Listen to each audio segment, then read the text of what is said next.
KCR 성경특강 허영업신부의 창세기가 방송되겠습니다.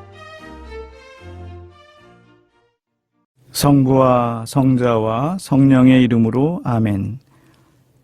언제나 우리와 함께 계시는 주님, 우리를 당신 말씀을 듣도록 불러주시고 축복해 주심에 감사드립니다.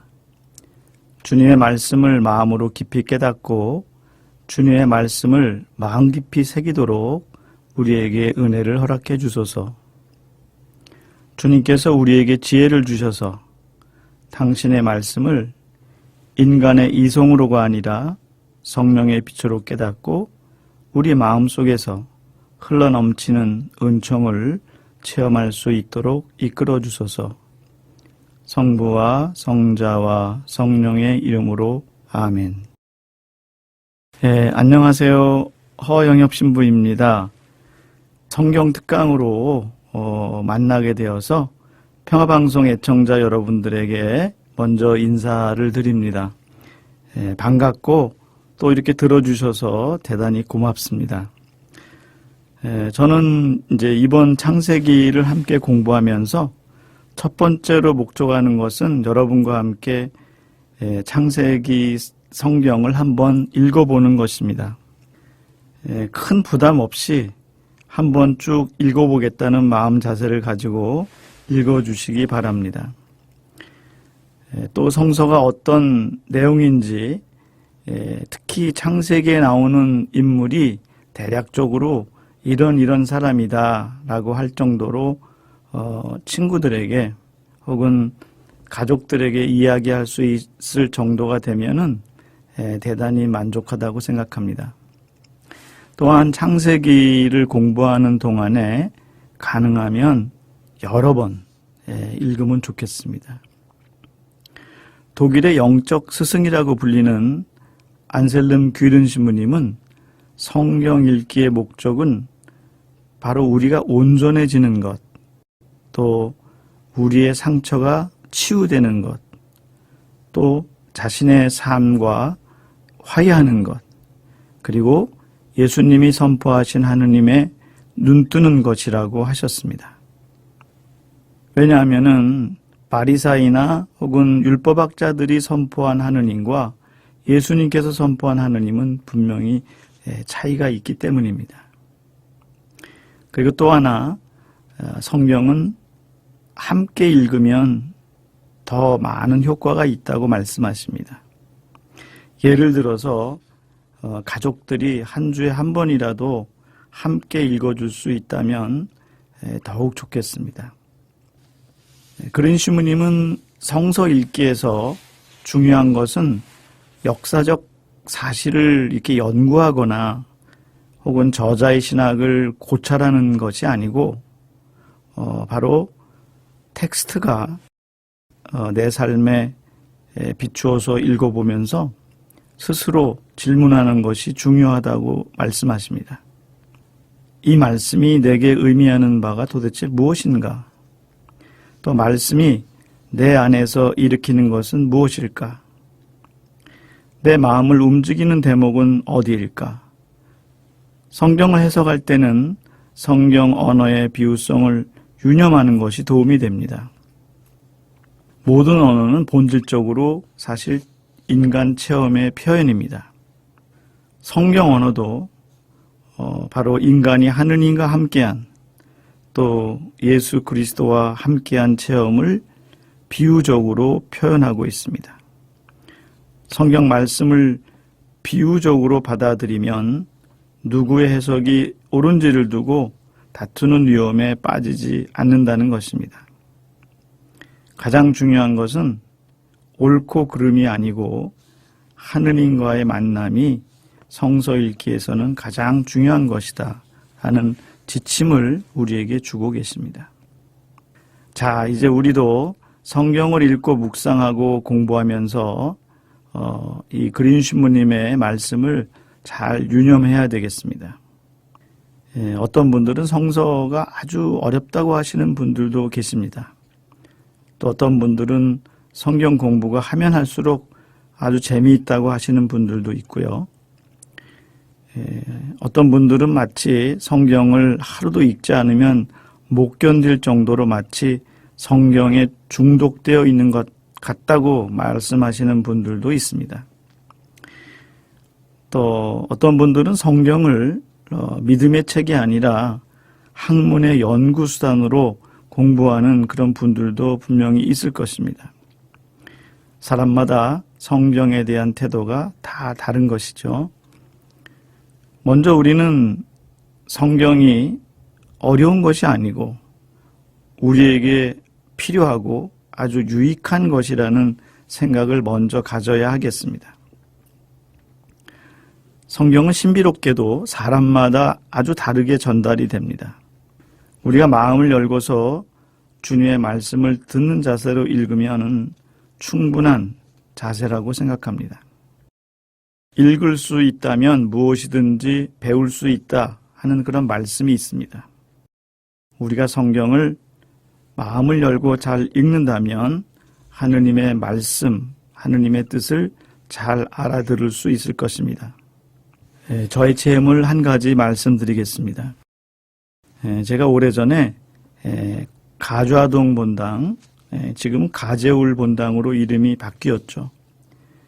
본당에서 저녁 8시에 이제 창세기 성경 공부를 강의한 적이 있습니다.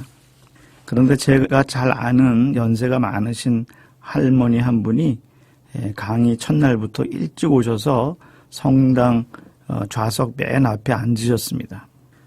그런데 그분은 성경도 가지고 오지 않고 또 뭐 예를 들면 다른 사람들처럼 필기도구도 없이 맨손으로 오셔서 앉자마자 잠을 주무시는 것입니다. 그 할머니는 강의를 들으면서 좋은 것이 아니라 아주 처음부터 대놓고 주무셨습니다. 저는 첫날부터 강의를 하면서 그 할머니가 계속 신경이 쓰였습니다. 아마 분심이 자꾸 든 것이 아마 맞는 이야기일 겁니다. 그 할머니는 다음 주도 또 그 다음 주도 똑같이 같은 자리에서 잠을 주무셨습니다. 그래서 제가 3번째 강의가 끝나고 난 다음에 그 할머니를 이렇게 쫓아가서 말씀을 걸었습니다.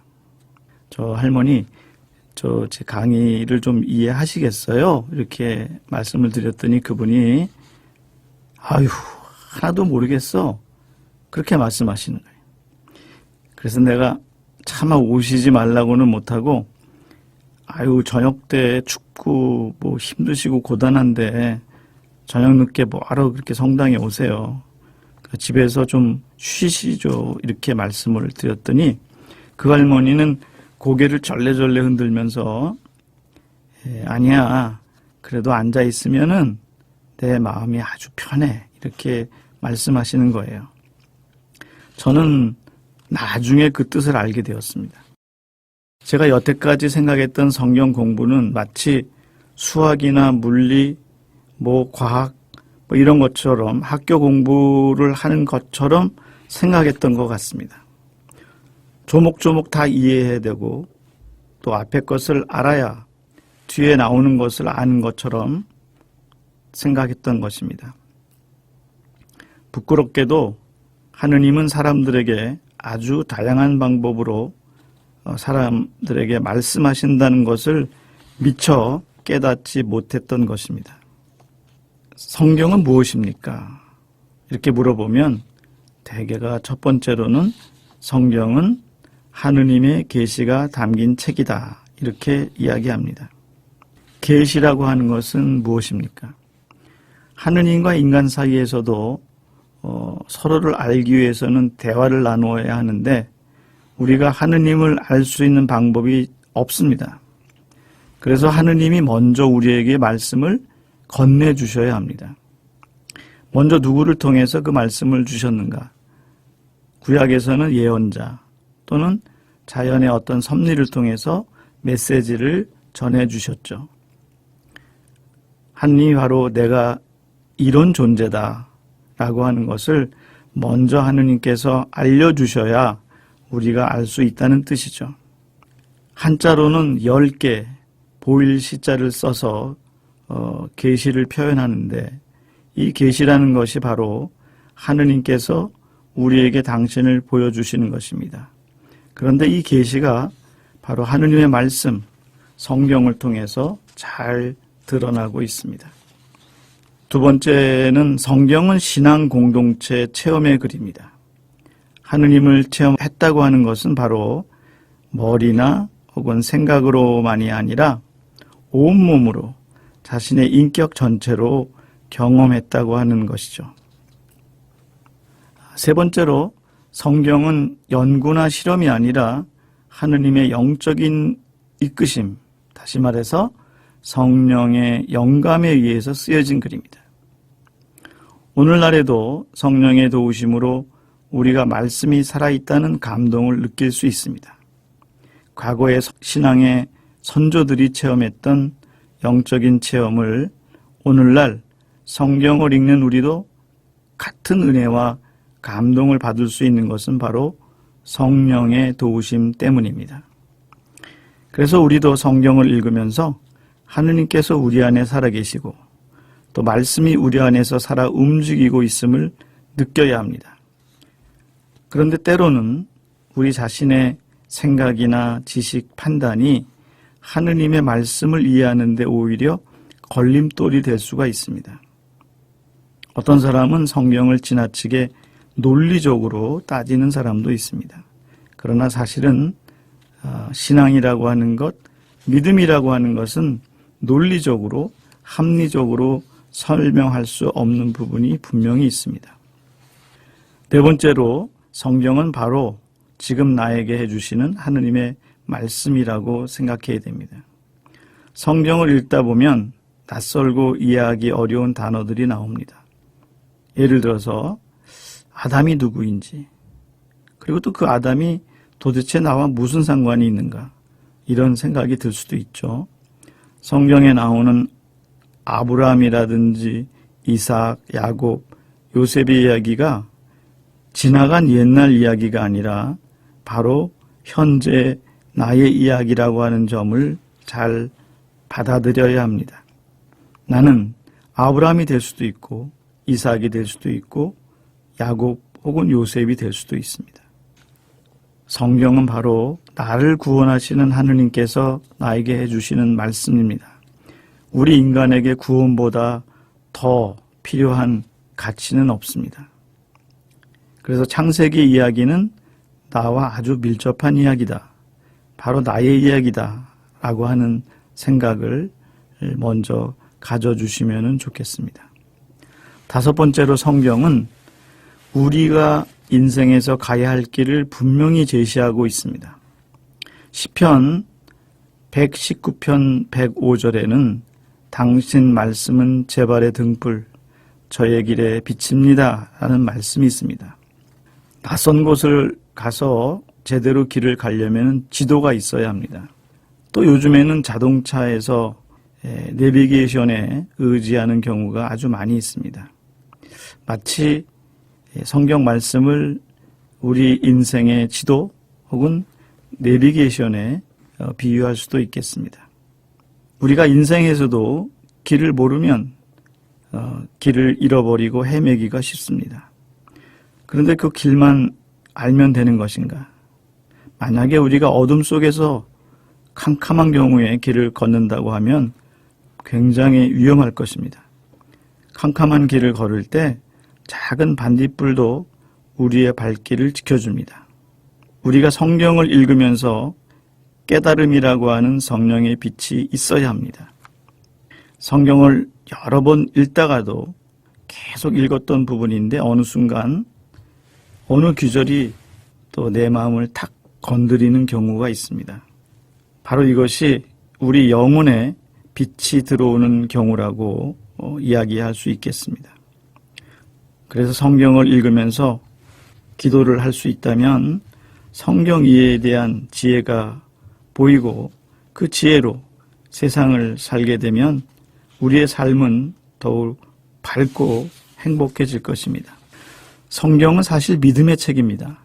믿음은 한마디로 하느님의 부르심에 응답하는 것이라고 할 수 있습니다.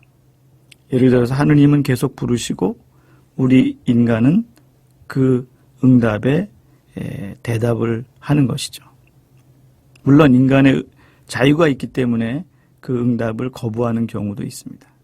그래서 믿음의 형태는 하느님이 부르시고 우리는 그것을 찾아가고 또 응답을 하는 이런 형태를 갖고 있죠. 특히 성경은 믿음의 책이기 때문에 믿음을 기반으로 해서 찾고 구하고 읽어야 충분히 이해할 수 있는 책이라고 생각합니다. 시인이면서 영성신학자였던 고 최민순 신부님은 주님 오늘 나의 길에서라는 시에서 우리 믿음을 다음과 같이 기도하셨습니다. 험한 산이 옮겨지도록 기도하지 않습니다. 다만 저희에게 고갯길을 올라가도록 힘을 주소서. 주님, 저희가 가는 길에서 부딪히는 돌이 없기를 원하지 않습니다. 다만 넘어지게 하는 돌을 발판이 되어 가게 하소서. 주님, 오늘의 걷는 길에서 평탄하고 넓은 그런 길을 바라지 않습니다. 다만 저에게 벼랑길도 주님과 함께 걷게 하소서. 나중에 가수 신상옥 씨는 이 가사말을 써서 고인의 기도라는 곡을 만들었습니다. 제2차 바티칸 공의회 이후에 교회는 구약 성경에 특별한 관심을 갖게 되었습니다. 그리고 일반 신자들도 구약 성경에 더 많은 읽기를 할 수 있도록 교회가 많은 노력을 기울였습니다. 그 좋은 예가 전례개혁 이전에는 주일미사 때 구약 성경의 독소가 없었습니다.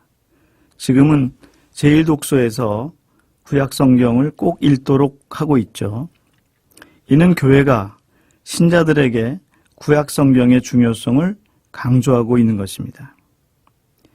그런데 한 가지 놀라운 것은 불과 몇십 년 전만 해도 신학을 배우는 신학생들에게조차 구약 성경은 읽을 수 없는 교회의 금서 목록에 들어 있었습니다. 그런데 교회의 이러한 조치는 종교개혁 이후에 취해졌습니다. 종교개혁 이후 개신교는 오직 성서로, 오직 하느님, 오직 믿음이라는 주장을 강하게 견지했습니다. 그러다 보니 가톨릭 교회는 개신교의 사상이나 성향을 가능하면 극단적으로 거슬러 행동하려고 했던 것 같습니다. 따라서 가톨릭 교회 안에서 성경을 읽는 것 자체가 전체적으로 소홀하게 되었고 구약 성경을 읽는 대신에 준주 성범을 읽게 했습니다. 구약 성경을 글자 그대로 해석했을 때 너무나 인간적인 요소가 많아서 잘못 이해할 위험성이 있다는 것이죠. 그런데 이러한 교회의 상황이 19세기 이후에 들어오면서 점차로 변화되기 시작합니다. 성경을 신앙생활에서 다시 중요한 조목으로 생각하게 되었던 것이죠. 이런 변화는 개신교의 활발한 성경 연구에도 영향을 받았습니다. 교황 비오 12세에 1943년에 나온 성령의 영감이라고 하는 회칙은 정식으로 성경 문헌을 개방하고 성경 연구의 문을 열어주었습니다. 이로써 가톨릭 교회 안에서도 성경을 활발히 연구하여 많은 결실을 맺을 수 있었습니다. 우리나라도 1970년대 이후에 처음으로 성경 공부가 시작이 되고 지금 아주 열심히 각 본당에서 혹은 단체별로 성경을 열심히 공부하고 있습니다. 사실 구약 성경은 이 세상의 모든 책들 중에서 상당히 오래된 책이고 또 그 내용도 아주 다양하고 풍부합니다. 신약 성서의 저자들은 그리스도의 복음을 구약 성경의 보충으로 여긴 것이 아니라 오히려 구약의 완성이며 성취로 보았습니다. 그래서 신약 성서 저자들이 자신의 성경을 쓸 때 구약에 게시된 내용을 신약에서는 새삼스럽게 되풀이하지 않았습니다. 이런 관계로 우리가 하느님의 말씀, 하느님의 계시를 전체적으로 올바르게 파악하려면 반드시 구약과 신약 성경을 함께 읽어야 합니다. 특히 구약 성경은 여러분들이 읽어보면은 우리 현실 세계의 이야기가 굉장히 많이 있습니다. 인간과 하느님과의 체험, 또 남녀관계, 생로병사, 갖가지 애원이 구약 성서 안에 기록되어 있어서 오히려 구약 성서를 읽다 보면 우리가 그 성서 안에서 그 성서에 대한 매력을 더 많이 느끼기도 합니다. 만약 여러분들이 누군가 와서 나에게 가까운 친구라도 빚 보증을 서달라고 하면 여러분 어떻게 해야 하나요? 그 대답도 지혜문학에는 아주 상세하게 기록되어 있습니다. 삶을 통해 얻은 교훈과 진리를 하느님의 말씀으로 받아들이고 그것을 문자로 기록하고 후대에 전달하고자 했던 사람들, 우리가 말하는 성경 저자에 해당되는 사람들입니다. 그래서 이분들이 오랜 시간 또 한 사람이 아니라 여러 사람, 여러 공동체가 함께 여러 가지 하느님의 역사들을 계속 기록하고 편집하고 그래서 결합되어 완성된 것이 바로 성경이라고 할 수 있겠습니다. 성경의 내용은 무엇일까요? 우리 흔히 성경을 신약성서, 구약성서 나누는데 여기서의 약이라고 하는 것은 약속을 의미합니다. 옛날의 약속의 책, 새로운 약속, 이렇게 이해할 수 있겠죠. 만약에 우리가 계약을 맺고 약속을 하고 약속을 지키지 못하면 그 미안함뿐만 아니라 어떤 경우에 손해를 끼치면 그 책임을 져야 합니다. 하느님과 인간과도 약속을 하고 계약을 맺는데 하느님은 그 약속에 충실하신데 인간 쪽에서 자꾸 그 약속을 깨트립니다. 그래서 하느님께서는 그 약속을 계속 갱신해 주십니다. 하느님이 인간과 어떤 계약을 맺고 그것이 어떻게 이행되었고 이행되지 않았을 때는 어떤 벌이 내렸는지 성경에 잘 기록되어 있습니다. 이번에는 창세기의 역사적인 배경을 살펴보겠습니다. 이스라엘에는 기원전 722년에 북이스라엘이 멸망하고 기원전 587년에는 남쪽 유다 왕국의 몰락과 함께 많은 사람들이 바빌론으로 유배를 당하게 됩니다. 이스라엘 민족에게 있어서 노예 생활이라고 하는 것은 이제 희망도 사라지고 또 언제 다시 자신들의 고향으로 돌아갈 수 있을지 모르는 어둠과 절망만이 남게 되었습니다. 이런 참담한 상황에서 사람들은 스스로에게 질문을 하게 됩니다. 우리를 선택하신 그 하느님은 정말 계신가? 아니 왜 하느님은 당신이 선택한 백성인 이 이스라엘의 백성들을 이런 고통과 순환을 겪도록 그대로 내버려 두시는가? 이것은 아주 실존의 문제였습니다. 이스라엘 사람들은 여기에 대한 신앙적인 해답을 시도하게 됩니다. 하느님은 이스라엘과의 관계에서 늘 사랑으로, 인내로, 그리고 계약을 잘 지키는 분으로 있었지만 그 계약을 지키지 않은 이스라엘 사람들은 결국 그 잘못 때문에 그 벌을 받고 있는 것으로 자신들은 생각하게 되었습니다. 강제국의 압제에서 특히 자신들의 고유성과 믿음을 지키기 위해서는 자신들이 누구인가, 또 자신들이 누구에게 속한 사람들인가 하는 이런 정체성에 관한 확인이 절대적으로 필요했습니다. 그 중에서 가장 현명한 방법 중에 하나는 조상으로부터 내려오는 성경의 전승들, 특히 천지창조의 설화 등을 다음 세대의 아들, 손자 거쳐서 계속해서 들려주는 것이었습니다. 이런 내용들이 시대를 흘러가면서 나중에 창세기로 자연스럽게 기록되었을 것입니다. 과학적 근거가 있어야 진리로 받아들이는 현대인들에게 있어서 창세기는 어떻게 보면은 특히 창조 설화라고 하는 것은 아주 허무맹랑한 옛날 이야기로 생각할 수 있습니다. 또 실제로 신앙이 없는 사람들에게 창조 설화는 허황된 이야기에 불과합니다. 그런데 창조 설화가 왜 성경에 기록되었는지를 분명히 알아야 합니다. 먼저 말씀드린 대로 이스라엘 사람들이 자신의 정체성 또 하느님 야훼 신앙에 대한 계속적인 믿음의 노력으로 이 창조 설화를 계속 이야기했고 또 그것을 기록했던 것입니다.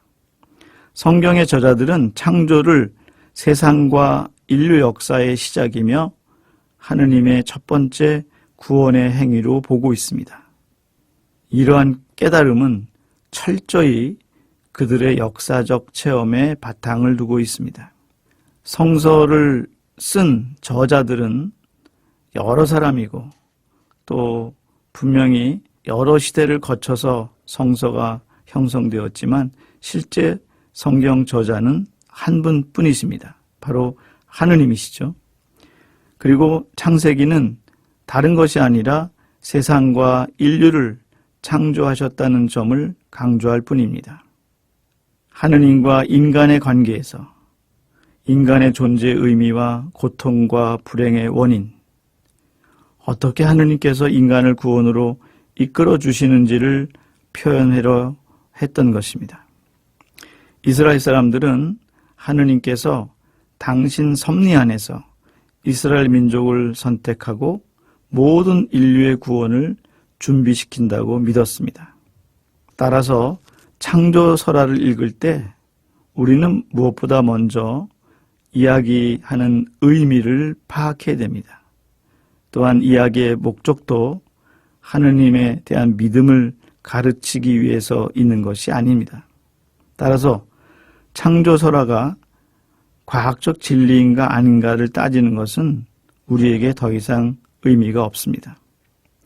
창세기는 자연과학적이거나 역사적 의미의 기록이 아니기 때문입니다.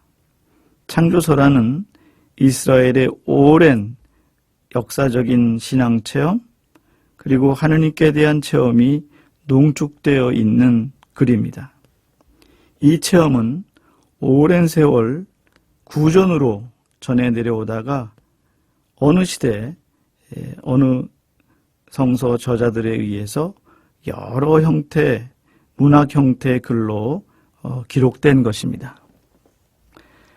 오늘 첫 번째 강의인데 잘 들어주셔서 감사드리고 앞으로도 여러분들 더 많은 관심 가지시고 또 기도하는 마음으로 이 시간에 같이 해주시면 고맙겠습니다.